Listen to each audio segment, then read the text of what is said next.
పితా పుత్ర పవిత్రాత్మ నామమున ఆమేన్. ప్రియ దైవజనులారా, ఈరోజు మనం అందరం కూడా బాల యేసు జనన మహోత్సవ 6వ నవదిన ప్రార్థనలోనికి ప్రవేశించున్నాము.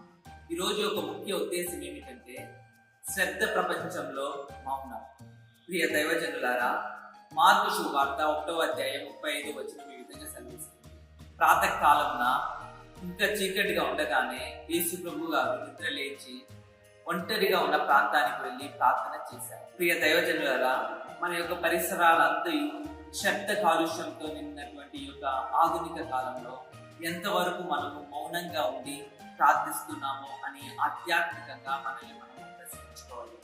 వారు ఆ విధంగా నా గురించి మాట్లాడుతున్నారు, లేకపోతే వీరు నా గురించి ఈ విధంగా అంటున్నారు, అతడు నా గురించి ఆ విధంగా మాట్లాడుతున్నాడు, ఆవిడ నన్ను ఈ విధంగా తిడుతుంది అని మనము మన యొక్క హృదయాలను చింతతో నింపుతున్న ఎడల మన యొక్క హృదయంలో మౌనం అనే కృప ఉన్నది.